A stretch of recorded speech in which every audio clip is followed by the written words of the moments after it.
मुअज़्ज़ज़ सामीन गिरामी कदर, गुज़िश्ता खुतबे में आपके सामने दो वाक़यात की निशानदही की थी।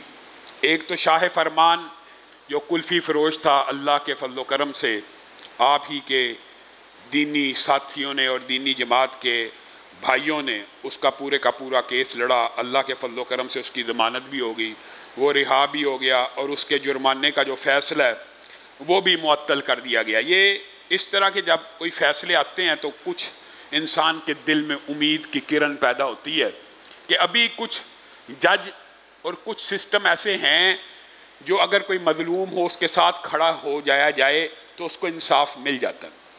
दूसरा जो वाक़या आपके सामने रखा था रिजवाना का, अफसोस की बात है, दुख की बात यह है कि मुसलसल सोशल मीडिया के ऊपर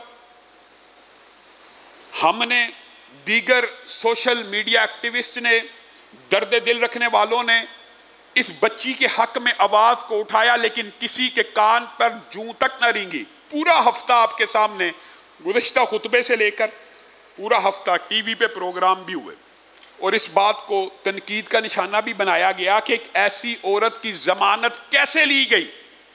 कोई तो इसका मदावा करे, कोई तो सामने आए। आप यूँ समझ लीजिए कि एक हफ्ते की मुसलसल जिद्दोजहद करने के बाद अल्लाह का शुक्र अदा करना चाहिए कि अगर किसी कौम के किसी लीडर के अंदर गैरत जाग जाए। मरियम नवाज साहिबा को कल होश आई और उन्होंने हस्पताल का विज़िट किया और उन्होंने उस बच्ची के साथ हम आहंगी का इजहार किया। देखिए, अवाम आवाज़ उठाती है, लोगों के अंदर फ्रस्ट्रेशन और गुस्सा बढ़ता है, लोग इंसाफ के इस निज़ाम के खिलाफ बात करते हैं, लेकिन जब कोई कदावर लीडर इस कॉज के साथ खड़ा हो जाता है उसको तकवीयत पहुंचती है। लेकिन हमारी अब यह गुजारिश ये है कि अगर आपने अच्छा किया, हम इसकी तईद करते हैं, इसको काबिल तहसीन समझते हैं, ये बहुत अच्छा कदम है, लेकिन अगर ये सिर्फ सियासी पॉइंट स्कोरिंग है तो आप अभी पीछे हट जाइए। या तो इस बच्ची के साथ आपने इजहार तज़ियत किया, इजहार तीमारदारी किया, आप अपने लीडरान के हमरा इस बच्ची की इयादत करके आई हैं, तो अब इसको एक टेस्ट केस बनाकर, आपकी हुकूमत है, वजीर आज़म शहबाज शरीफ साहब हैं, आपकी एक फ़ोन कॉल के ऊपर इस बच्ची को इंसाफ मिल सकता है। अब फिर इसको सियासी पॉइंट स्कोरिंग सिर्फ ना बनाइए, बच्ची को इंसाफ दिलाइए ताकि अवाम अपनी नज़रों से देख ले, अपनी आंखों से देख ले कि आप सिर्फ अस्पताल तीमारदारी करने, खबर लगवाने के लिए नहीं थी गई, बल्कि बच्ची को हकीकी तौर पे इंसाफ दिलाने के लिए गई थी। फिर पाकिस्तान की अवाम आपकी शुक्रगुजार होगी। लेकिन अगर आपने भी सिर्फ फोटो सेशन कराया, तीमारदारी की और अगले 20 दिन तक इस केस को भूल गई और उस बच्ची की जो मुल्ज़िम है उसकी फिर जमानत हो गई, तो पूरे पाकिस्तानी समझ लेंगे कि ये एक स्टंट था। अगर आज आप इसके साथ खड़ी हुई हैं तो इस बच्ची को इंसाफ दिलाएं। दूसरी ये बात काबिल तहसीन है, कोई बंदा भी नेकी का और अच्छा काम करे उसकी तायीद और तहसीन करनी चाहिए। लेकिन दूसरी तरफ आपकी हुकूमत जारी है और आप पाकिस्तान के अवाम के ऊपर पेट्रोल बम मार रहे हैं। वो जो 150 रुपए के ऊपर आप चीखें मारते थे कि खान साहब ने 100 से पेट्रोल 150 कर दिया है, आज एक एक दिन में उसकी कीमत आप 20-20 रुपए बढ़ा रहे हैं। इसका जिम्मेदार कौन है? ये रूस से सस्ता ट्राला पहुंच गया, सस्ता ट्राला आ जाएगा तो पेट्रोल की कीमतें कम हो जाएंगी। ये सस्ता ट्राला पहुंच गया, 20 रुपए बढ़ गए हैं। अब आप दुआ कीजिए वो सस्ता गंदुम का ट्राला एक और ना आ जाए। अब गंदुम भी आ रही है, वो भी आएगी तो सस्ता हो जाएगा। ये सस्ता हो रहा है जनाब, अल्लाह का खौफ कीजिए। अवाम, गरीब अवाम पहले ही महंगाई की चक्की में पिस चुकी है, किसने आवाज उठानी है? आपके सीनों में अगर अवाम का दर्द हो तो आप जाते जाते इस तरह के पेट्रोल बम अवाम के ऊपर फेंक के जाएं। तीसरी बहुत अहम बात जो मैं करना चाहता हूं, अभी मैं जुम्मे के लिए आ रहा था, ऑफिस के अंदर मौजूद था, मस्जिद में दाखिल होने लगा, शहीद इसहाक साहब का बेटा और उनके भाई आज जुम्मा पढ़ने तशरीफ़ लाए हैं। इसहाक भाई इसी मस्जिद के नमाजी थे। उनके बच्चों को, उनकी पूरी औलाद को उनके सामने मार दिया गया, उनको शहीद कर दिया गया। आज 3 साल होने को आ गए हैं। इमरान किश्वर साहेब, कैप्टन लियाकत साहब, आपने हमसे वादा किया, मैंने कैप्टन लियाकत से खुद बात की, उन्होंने कहा लामा साहब मेरी तरफ से इस मामले में जर्रा बराबर भी कोई, जब आप आए हैं CIA के SSP बन के, अभी तक वो केस फाइलों के नीचे दबा पड़ा। 4 कत्ल हुए हों लाहौर के अंदर दिन दिहाड़े, आज तक कातिल नामालूम है। पुलिस की क्या हिकमत अमली है? पुलिस प्रोब करना चाहे तो पाकिस्तानी पुलिस के बारे में तो आपको पता कैसे कैसे लतीफ़े बने हुए हैं, वो तो चले हम मिंबर से नहीं सुनाते, लेकिन अगर क्या पाकिस्तान की पुलिस चाहे ये कातिल पकड़ नहीं सकती? अल्लाह की कसम आज मेहनत करना शुरू करें, हम दुआएं करें, आप दुआएं करें, इनके कातिल पकड़े जा सकते हैं।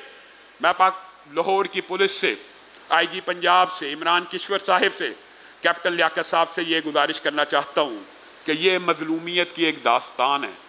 एक बंदा बाशरा मुत्तकी नेक, उसके बच्चों को उसके सामने ज़िबा किया जाए, उसको ज़िबा कर दिया जाए, और उसके बाद उसका कोई पुरसाने हाल ही ना हो, कोई वाली वारिस ही ना हो कि एक उनका नौजवान बेटा बच गया जो केस की सही मानों में पैरवी भी नहीं कर सकता, तो आपने ये कत्ल खूह खाते में डाल दिए। आपने बस कहा खत्म हो गया यह मामला। खुदा के लिए, अल्लाह के लिए, इस कत्ल के केस के ऊपर भी कार्रवाई कीजिए। ज़रूरी नहीं होता कि अगर मुद्दई, बुनियादी तौर पे हमारे पाकिस्तान के अंदर एक सिस्टम, एक जो खामी है ना बहुत बड़ी, वो ये है, मैं पुलिस बेचारी के पास वसाइल कम है, लेकिन पाकिस्तान की पुलिस की एक बहुत बड़ी खामी ये है कि पर्चा हो जाने के बाद सारे का सारा केस लड़ना मुद्दई को ही पड़ता है। काम मुद्दई हो मजबूत तो ही आगे चलता है मामला। अब ये बेटा नौजवान है, अकेला है, अब ये कितनी को पैरवी कर सकता है? अब वो पैरवी नहीं कर सकता तो उसके कातिल पकड़ने को कोई तैयार नहीं। अल्लाह रब्बुल इज़्ज़त उनके कातिलों को गिरफ्तार करवाए। और आखिर में एक दो अहम ऐलानात हैं।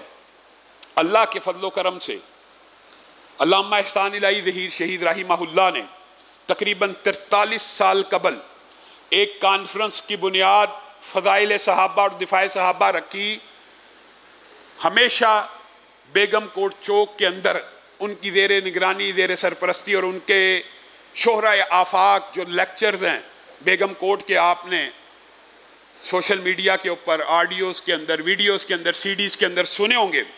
और मुहर्रम में इस कॉन्फ्रेंस को रखने का मकसद उनका भी उस वक़्त भी यही विजन था कि ये जो गुस्ताहियाँ हों, हम एक कॉन्फ्रेंस मुनक्किद करें और कानून को हरकत में लाया जाए, और जो गुस्ताहियाँ हुई हैं उनके खिलाफ मुकदमात को दर्ज करवाया जाए और दिफाए सहाबा किया जाए, दिफाए अहले बैत किया जाए।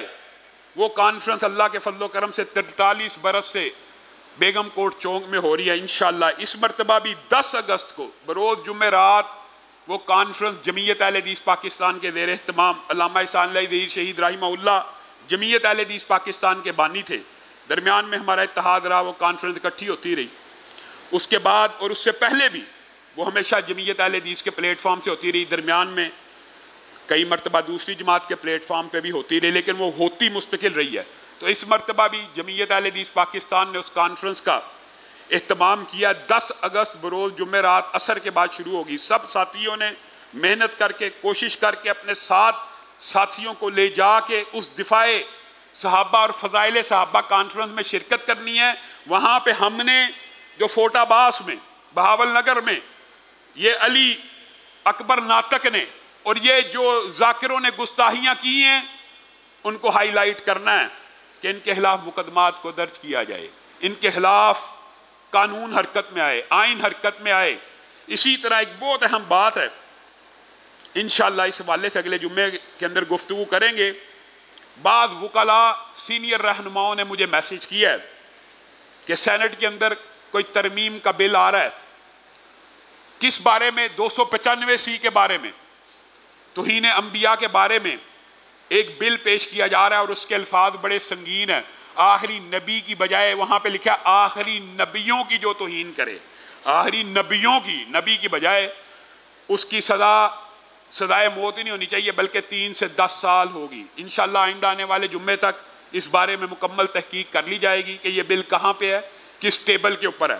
पाकिस्तान के अंदर खिलाफ इस्लाम, खिलाफ आइन, खिलाफ शरीयत कोई भी बिल, सेनेट के वो मजहबी रहनुमा भी, दीन पसंद रहनुमा भी अलर्ट हो जाएं कि इस किस्म का बिल सेनेट के अंदर पेश करके ये निगरान हुकूमत जाते जाते तौहीने रिसालत के कानून के ऊपर भी शबहून मारना चाहती है। इस शबहून को मैंने और आपने रोकना है। इंशाअल्लाह रोकेंगे ना। और सेनेट के अंदर जितने भी मजहबी रहनुमा हैं वो अलर्ट रहें कि यह किसी वक्त भी जाते जाते इस किस्म का बिल तेजी से मंजूर करा सकते हैं। आपने आंखें खोल के, जैसे आप ट्रांसजेंडर बिल के ऊपर बाद में हिले उजते देते रहे जी इंग्लिश में था हमें पता नहीं चला, तो इस बारे में अलर्ट रहें और इंशाअल्लाह अल्लाह के फजल करम से ऐसे किसी कानून को ना हम सेनेट से मंजूर होने देंगे ना कौमी असम्बलियों से मंजूर होने देंगे। हम तो चाहते हैं गुस्ताहों के खिलाफ कानून साजी मजीद सख्त हो, और आप गुस्ताहों के खिलाफ कानून साजी में नरमी पैदा कर रहे हैं। अल्लाह के बंदो, जिन बंदों ने गुस्ताही करनी नहीं उनको कानून जितना मर्जी सख्त हो जाए इस बात पे इतराज हो सकता है? इतराज किसको है? जिसने करनी है। ये गुस्ताही सहाबा की सजा दी 10 साल हो गई है, ये जी बड़ी सख्त सजा है। और भाई जिसने करनी नहीं उसको क्या मसला है? जिसने करनी नहीं उसको क्या मसला है? तो वो किरदार जो इन सजाओं के खिलाफ आवाज़ उठाते हैं बुनियादी तौर पर, उनकी नीयत यही होती है। मैं ये मानता हूँ कि जाली पर्चे होते हैं, झूठे मुकदमात होते हैं, लेकिन किसी चीज़ का जाली पर्चा हो जाने से उस कानून को ख़त्म नहीं किया जाता। कत्ल के जाली पर्चे नहीं होते हैं ना, तो फिर कत्ल का कानून ख़त्म कर दिया जाए। तो इस बारे के अंदर हुकूमत को गौर करना चाहिए।